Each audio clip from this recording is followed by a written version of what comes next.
Hope everybody's doing good today. Got a quick post here for you regarding something that the mainstream media has been ignoring for about a couple weeks now. It's called the Great Barrington Declaration.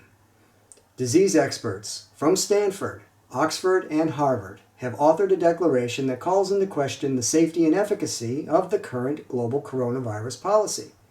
That declaration has now been signed by an additional 10,500 public health scientists and 29,000 medical practitioners.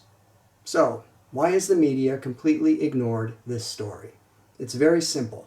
Because it can't dismiss the credentials of those who've signed the declaration, and it can't frame their motives in partisan terms. At some point, people need to realize that Dr. Fauci and the WHO do not own the science, nor does the media that is censoring legitimate dissenting views. Everyone is entitled to disagree with those dissenting views, but only an idiot would want to be denied the ability to hear the opinion of other experts. Blind faith invites deception. And of course, blind faith is exactly what the media is demanding from society at this point. So of course, I will include a link to the Great Barrington Declaration in the description. If you want to go directly, it's gbdeclaration.org. I'm also going to include a short introduction to the three primary scientists who wrote and got all of this started and started acquiring the signatures. And one final thing, here. Well, let me show you the site first of all. Here I'm on the signatures page. I forgot to mention there's 535,000 citizens who have signed it at this point. And then of course the medical and public health scientists, 10,627, and medical practitioners, 29,421. The frequently asked questions is worth reading, and of course, you can read the declaration on the homepage. There are all of these different languages available, so check that out. But one other thing that I want to mention here is, if you haven't done so already, please consider, if you're interested in this type of information, please consider joining me over on Odyssey.com. Odyssey.com is basically an upgraded version of Library.tv. So nothing is going to be censored over here. You got to love the "Don't be evil" right at the top here. That's a direct shot at Google. But it has upgraded functionality. You can like videos, you can comment and like on the comments or dislike, and basically all of the main stuff that you would expect from Google. So like for instance, this is my channel and lots of other people like James Corbett, and if you miss Alex Jones, you know, whether you agree with him or not, it was kind of entertaining to watch his stuff.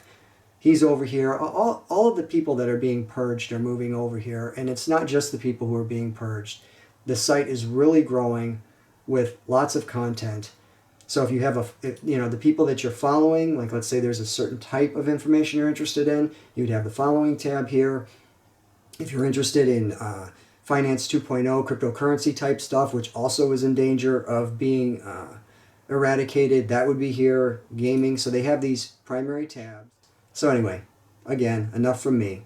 Here's a short introduction to the three primary scientists behind the Great Barrington Declaration. I will include a link to the full interview with those scientists, as well as additional links in the bottom, or in the description. That's it. Thanks. And build up what we call, and will continue to call, herd immunity. This is the saner approach, the more moral approach, the more scientifically based approach. Hello and welcome. You're watching Lockdown TV from Unheard.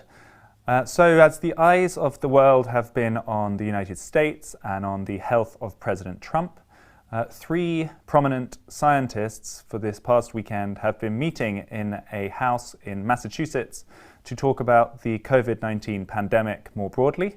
And they have come together to produce a declaration which sets out an alternative approach to how this virus should be tackled. They are Dr. Martin Kulldorff from Harvard, Dr. Sunetra Gupta from the University of Oxford, and Dr. Jay Bhattacharya from Stanford. I am delighted that the three of them join me now from Great Barrington, Massachusetts, where they've been meeting all weekend. So perhaps if we just start with you, Dr. Kulldorff, what are you doing and why are you there? Well, thank you for having us. One of the basic principles of public health is that you cannot look only at one disease. You have to look at public health very broadly. And the strategy we have used for COVID-19 has not been good for COVID-19, but it's also generated enormous collateral damage on other public health. Less plummeting vaccination rates, less cancer screening, worse outcomes from cardiovascular diseases and mental health problems, and so on.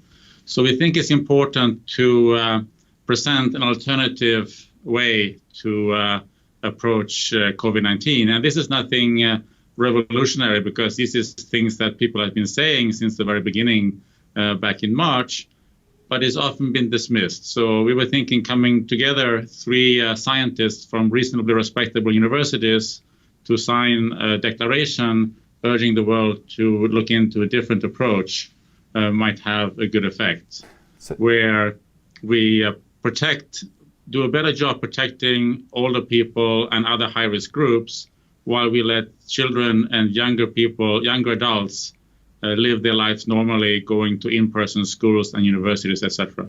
Okay, so if Sunetra, you've got on a plane, you've come all the way from Oxford, where you are professor there. Why did you want to take part, and what is this alternative proposal that you're making? Our intention of putting on the table an alternative strategy for dealing with the current crisis, which protects the vulnerable, but at the same time allows us to minimize the damage done particularly to the young and the disadvantaged sectors of our population. And that strategy essentially consists of shielding the vulnerable, or investing quite seriously in finding ways to protect the vulnerable, those in care homes, obviously, and stopping infections in hospitals, but also more generally in the community. We think we can do that while allowing those who are not vulnerable to this disease to go out there and get infected and build up what we call, and will continue to call, herd immunity, which is a level of immunity in the population that reduces the risk for everybody, which of course is consequential, particularly for those who are vulnerable. So this is what many of us quite independently have come up with, or have been thinking in various different ways.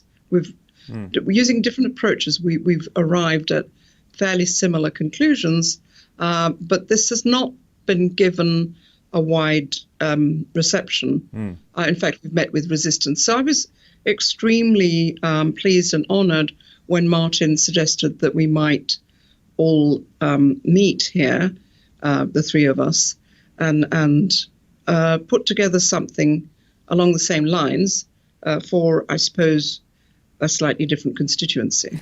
So, Dr. Bhattacharya, then, if Dr. Gupta just mentioned herd immunity, she came right out with it. That's the phrase that people are very anxious to avoid using. I mean, even the Swedes say that that's not their strategy, that just is a possible byproduct. Are you advocating a herd immunity strategy? So herd immunity is not a strategy. Herd immunity is a fact about most infectious diseases, the course that they spread through the population. Even if we were to have an effective vaccine, we would be relying on herd immunity as the endpoint of this infectious disease epidemic. So it's less of a strategy than a recognition of a biological fact. Our aim is not to say we should just do nothing. In fact, that's, I think, the misconception that people have when they hear the words herd immunity strategy. In fact, it's quite the opposite.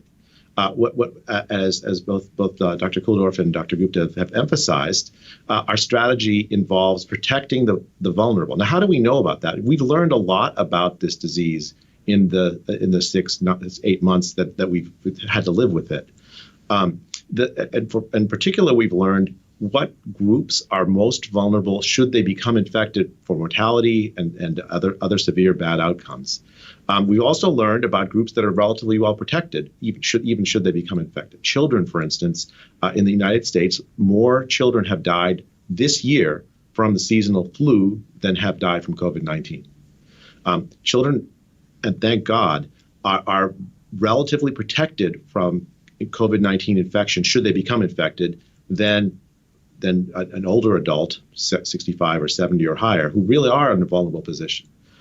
Our strategy takes advantage of that extra that knowledge we've gained about this and proposes concrete ways of addressing the needs of the vulnerable so that they don't become infected, so they don't die from the disease, while at the same time, the people who are suffering from the collateral damage of the lockdown, closed schools, closed businesses, closed universities, depression, suicidal ideation, all that enormous collateral damage when they face very little risk from death from the disease, that has to end. So the premise is not to do something reckless. The premise is to take account, as Dr. Kulldorff said, of all of public health, all of the harms. We care about cancer. We care about mental illness. We care about all these things. We are not simply just bags of germs infecting one another. We're human beings.